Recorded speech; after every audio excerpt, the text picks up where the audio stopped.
Hello guys, എല്ലാവരും സുഖമായിട്ടിരിക്കുന്നോ? ഇന്ന് ഈവനിങ് ചായയുടെ കൂടെയൊക്കെ കഴിക്കാൻ പറ്റിയിട്ടുള്ള ഈസി ആയിട്ടുള്ള ഒരു ഇറച്ചിക്കൊക്കെ തയ്യാറാക്കിയാലോ.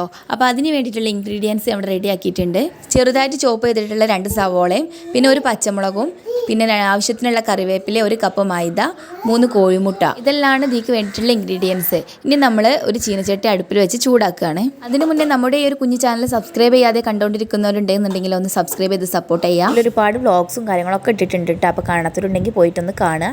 ഇനി നമ്മൾ ഈ ചീനച്ചട്ടിയിലേക്ക് വെളിച്ചെണ്ണ ഒഴിച്ച് കൊടുക്കുന്നുണ്ട്. ഇനി നിങ്ങൾ ഉണ്ടാക്കുന്ന അളവിനനുസരിച്ച് ഇൻഗ്രീഡിയൻസ് കൂട്ടിയോ കുറയ്ക്കുകയൊക്കെ ചെയ്യാം കേട്ടോ.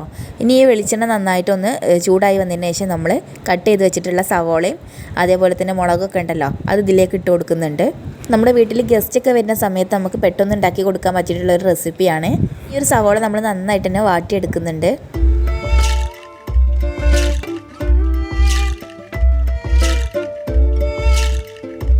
നമ്മുടെ സവോളൊക്കെ നന്നായിട്ട് വരട്ട് വന്നിട്ടുണ്ട്. ഇനി നമ്മൾ മിക്സിയുടെ ജാറിലേക്ക് ഈ ഒരു ചിക്കൻ ഉണ്ടല്ലോ വേവിച്ച് വെച്ച് അത് ഇതിലിട്ട് കൊടുത്തിട്ടൊന്ന് അടിച്ചെടുക്കുകയാണ്. വേണമെന്നുണ്ടെങ്കിൽ നിങ്ങൾക്ക് കൈ കൊണ്ട് തന്നെ പീസാക്കി എടുക്കാവുന്നതാണ് കേട്ടോ. ഞാൻ എളുപ്പത്തിന് വേണ്ടിയിട്ട് മിക്സിയുടെ ജാറിലിട്ടിട്ട് ഒന്ന് ജസ്റ്റ് ഒന്ന് കറക്കിയെടുക്കുകയാണ്. ചിക്കൻ എടുക്കുമ്പോൾ എപ്പോഴും ബോൺലെസ് ചിക്കൻ എടുക്കാനായിട്ട് ശ്രമിക്കുക.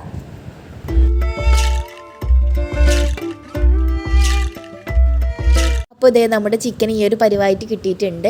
ഇനി നമ്മൾ നേരത്തെ തയ്യാറാക്കി വെച്ചല്ലോ ഒരു ഉള്ളി വാട്ടിയത്, അതിലോട്ട് ഈ ഒരു ചിക്കൻ ഇട്ട് കൊടുക്കുകയാണ്. നന്നായിട്ട് തന്നെ മിക്സ് ചെയ്തെടുക്കണം കേട്ടോ.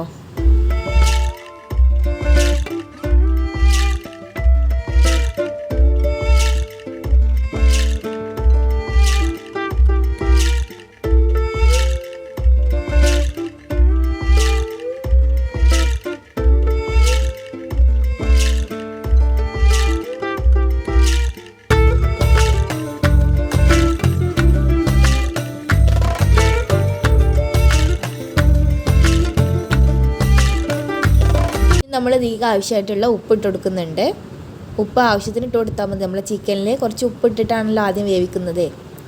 പിന്നെ അതിലേക്ക് മഞ്ഞൾപ്പൊടി, അതേപോലെ തന്നെ കുറച്ച് മുളക് പൊടി, പിന്നെ കുറച്ച് ഗരം മസാല ഇട്ട് കൊടുക്കുന്നുണ്ട്. ഇനി വേണമെന്നുണ്ടെങ്കിൽ നിങ്ങൾക്ക് കുരുമുളകൊക്കെ ഇട്ട് കൊടുക്കാം കേട്ടോ. കുരുമുളക് പൊടി എൻ്റെ കയ്യിലില്ലായിരുന്നു, അതുകൊണ്ട് ഞാൻ ഇട്ട് കൊടുത്തിട്ടില്ല. എല്ലാം ഇട്ട് നന്നായിട്ട് തന്നെ ഇളക്കി കൊടുക്കുന്നുണ്ട്. നിങ്ങൾക്ക് വേണമെന്നുണ്ടെങ്കിൽ നമ്മൾ ചിക്കൻ വേവിച്ച ആ വെള്ളം ഉണ്ടല്ലോ അത് കുറച്ച് ഇതിലൊന്ന് ഒഴിച്ചു കൊടുത്തിട്ട് മിക്സ് ചെയ്ത് കൊടുക്കാം കേട്ടോ. അപ്പോൾ ഒന്നുകൂടെ ടേസ്റ്റ് കൂടും. ഈ പൊടികളുടെ പച്ചമണം മാറുന്നത് വരെ ഒന്ന് ഇളക്കി കൊടുക്കുക.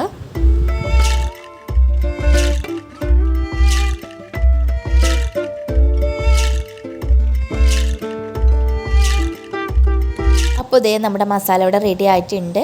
ഇനി നമ്മൾ അതേ മിക്സിയുടെ ജാറിലേക്ക് ഒരു 3 കോഴിമുട്ട നമ്മൾ എടുത്ത് വെച്ചിട്ടുണ്ടായിരുന്നില്ലേ അത് ഇതിലേക്കൊന്ന് പൊട്ടിച്ചൊഴിക്കുന്നുണ്ട്.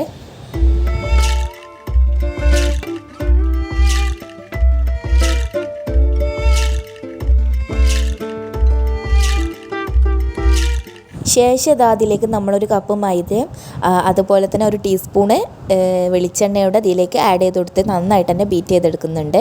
ഇനി നമ്മളിതൊരു പാത്രത്തിലോട്ട് മാറ്റുകയാണ്. പാത്രം എടുക്കുമ്പോൾ നമ്മൾ നേരത്തെ തയ്യാറാക്കി വെച്ചിട്ടുള്ള ആ കൂട്ടൂടെ ഇടാൻ പറ്റിയ പാകത്തിനുള്ളൊരു പാത്രം എടുക്കാൻ ശ്രമിക്കുക. ഇനി ഇതിലോട്ട് നേരത്തെ തയ്യാറാക്കി വെച്ചിട്ടുള്ള ആ കൂട്ടം ഫുള്ളായിട്ട് ഇട്ട് കൊടുക്കുന്നുണ്ട്. ശേഷം അത് നന്നായിട്ട് തന്നെ ഒന്ന് മിക്സ് ചെയ്തെടുക്കണം.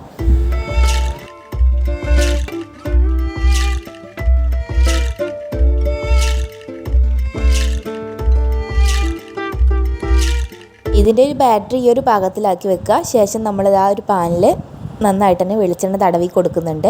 നമ്മുടെ പാന് നന്നായിട്ട് തന്നെ ചൂടായി വരുന്ന സമയത്ത് നമ്മൾ നേരത്തെ തയ്യാറാക്കി വെച്ചിട്ടുള്ള ബാറ്ററി ഇതിലേക്ക് ബാറ്ററി ഇട്ട് കൊടുക്കുന്ന സമയത്ത് എല്ലായിടത്തും ഒരേപോലെ ആക്കിയിട്ട് വേണം ഇട്ട് കൊടുക്കാൻ.